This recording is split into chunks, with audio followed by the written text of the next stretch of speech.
Well, I hope this movie has some boring human characters in it. I can't relate to these monsters at all.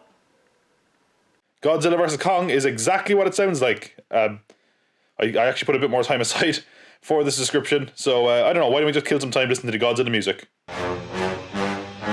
Alright, that's enough, I don't want to get sued. First of all, how awesome is it to just wake up in your pajamas and watch a blockbuster movie? I mean, just watching Godzilla vs King Kong with a big bowl of cereal, that's pretty awesome.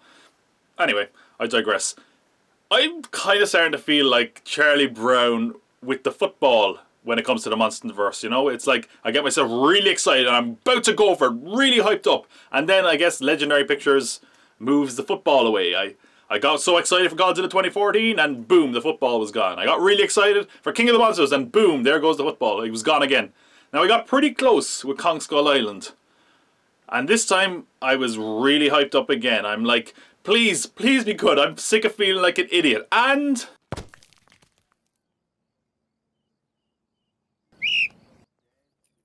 that's right, this is my favourite Monsterverse film so far. So, what worked in this that didn't work in the other films for me? Well, let me start by getting into the story. As if that matters. The story sets up an ancient rivalry between Kong and Godzilla, where Kong is one of the last surviving titans on the Earth's surface, where he's in a monarch containment facility. Godzilla, meanwhile, is seemingly no longer an ally of humanity, and they fear that if he found Kong, he would kill him. On the other hand, Apex Cybernetics are looking for a new energy source, and to find it they must venture into the Hollow Earth. But they need the help of a Titan to find a way in and get access to the Hollow Earth, meaning they're forced to team up with Kong. Honestly though, I feel they did pretty well with the story this time. One thing that was very awkwardly balanced in the previous entries was the human characters. They just felt very disconnected to the wider story and a little bit boring, but this time, our human characters at least feel relevant and attached to the story of the film. They're integral to the film without stealing focus. They have their role to play and it works pretty well. Our lead is played by Alexander Skarsgård, who is a scientist and Hollow Earth theorist. He teams up with Rebecca Hall and Rebecca Hall's deaf daughter, who are basically sort of a Jane Goodall to Kong. I mean, you can probably see where it's going, you know, with the sign language. Amy, good gorilla. This is a talking gorilla, Moira. They essentially, along with Ace Gonzalez, who is the daughter of the CEO of Apex, form Team Kong. Basically, our story in the film is split up in two. Their half deals with Kong. They're with him for most of the movie. And their plot is that they want to get to the Hollow Earth, both to get the energy source for Apex and also find a new home for Kong because Skull Island is no longer viable. You will notice I didn't call any of them by their character names because I don't remember them. Does that say anything about their characters? Well, this gorilla is talking. Look, nobody's going to win any awards for their performances on Team Kong, but I found them all pretty likeable. I mean, there was no lazy romantic subplot like I thought there might be. There was no awkward comedic relief like I feared there would be. They're just a pretty likeable cast, and at times they actually acted pretty smart, which surprised me. And because of that, they're quite believable as characters. They got a laugh or two out of me. There was an emotional scene with the little girl that I thought worked pretty well. You'll probably know when you see it. I mean, what more do you want? On the other side of things, we have a sort of Team Godzilla, headed up by Millie Bobby Brown, returning from the previous entry. She's joined by Julian Dennison and Brian Tyree Henry, and their plot is essentially that they're investigating an attack on an Apex facility by Godzilla and trying to figure out what led to it. But they're also investigating the mysterious Apex company. What could they be working on? I wonder if it's evil. I liked our two younger characters. I thought Millie Bobby Brown and Julian Dennison did a great job. They were quite fun. I actually thought she was better in this than she was in King of the Monsters. Brian Tyree Henry's character is a character I wasn't entirely sold on though. He's like this conspiracy podcaster that's leaking information from inside Apex to the world at large and people can't figure out who he is. But the kids do. For me, strangely enough, in a movie with giant monsters, that was the part that just seemed a little bit unbelievable to me. I was just like, hey, they would find him straight away. But even aside from that, I just felt the character was a little bit grating and annoying at times. Not an awful character by any means, but probably my least favourite of the human characters in the film. I did think the characters were leaps and bounds ahead of Godzilla King of the Monsters. And speaking of, Kyle Chandler returns, and they have no idea what to do with him. He's Millie Bobby Brown's dad, isn't he? He's barely in it, and they clearly just did not really know what to do with him. But he's there, for all you Kyle Chandler fans. But one thing I certainly will say the film managed to do a lot better than previous entries is they really managed to make this finally feel like a connected and cohesive universe. The Monsterverse has always been a little bit scattered in its approach to world building. The style of the films are very different and always felt kind of precariously linked. The quality and tone is totally wildly inconsistent, and in general it just felt like they didn't always learn from their mistakes in the previous entries.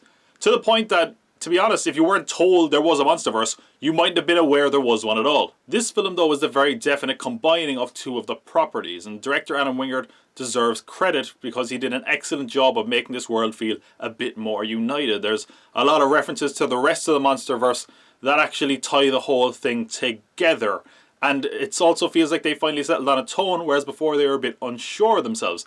The best thing I could say is that the world here, as it's presented, feels like one you could actually build plenty of films around, which wasn't always the case before. The tone they have settled on, though, embraces the sci-fi aspect of the story, and definitely isn't afraid to go over the top when the story demands it. And to me it felt very comic booky, and while that might not be to everyone's taste, to me it was at least more enjoyable and more palatable than previous entries. Of course, though, our film is nothing without our two titans, so what about Kong and Godzilla? How do they fare? Starting first with Kong, they did an excellent job of emphasising his humanity and juxtaposing that with Godzilla. His connection with the human characters, especially the little girl, is very sweet and makes him very likeable, which is important because he's basically the hero of the film, much more so than Godzilla. And I should also say he gets a lot more focus than the King of the Monsters, which might annoy some Zilla fans, but to be honest, I had no problem with it, as I felt like Kong's story was a lot more integral in driving the plot forward. As for Godzilla, he definitely takes a more villainous role in the story, but they do a good job of kind of making him seem like a force of nature, very in keeping with the rest of the films. But what can I say? My boy looks gorgeous. I mean, probably the best he's looked in these films. I mean, the VFX on Kong and Godzilla are just flawless, along with the rest of the effects in the film. They're really, really top-notch, but I mean, let's be honest, you would have no interest in this film if it was Godzilla and Kong best friends forever. This is Godzilla vs Kong. So how were the fights? The fight scenes between our two titans are awesome. They did a great job of making the most of the locations the fights are in, with the characters using the environment, and of course, each using their unique moveset.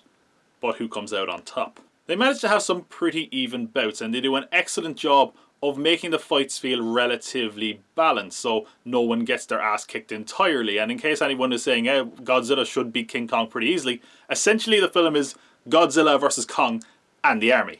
Thankfully, though, the movie does give us a definitive winner, and to the movie's ultimate credit, it does feel like a hard enough fought encounter that neither character feels the lesser for it. So it avoids one of those common gripes I have with these team-up movies where it's like, hey, your hero kind of won, and so did mine, so we should both hold our heads up high. Neither of them are losers, but neither of them are winners either. So we definitely get a winner here. That is pretty clear.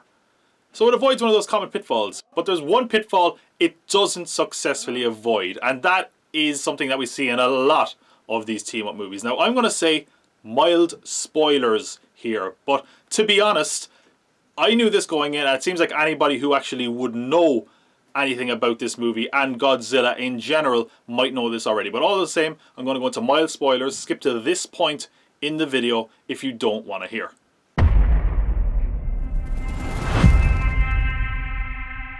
As with a lot of our team-up movies, eventually our heroes put their differences aside to fight a common enemy.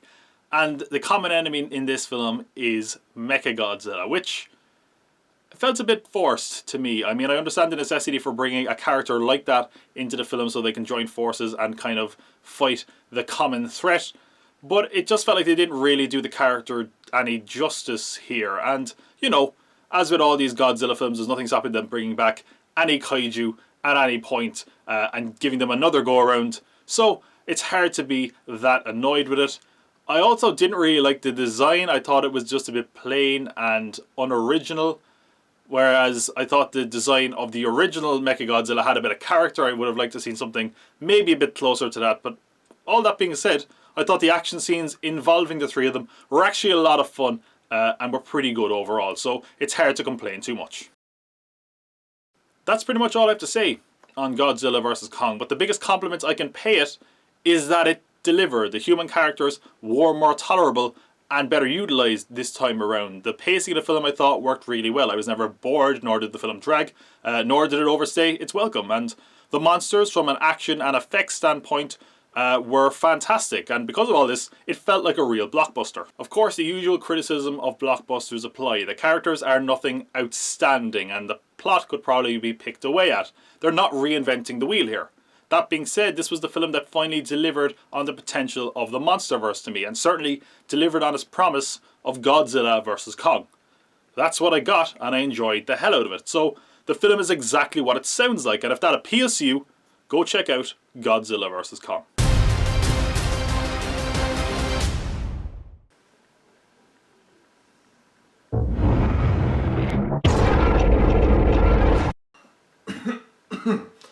Excuse me.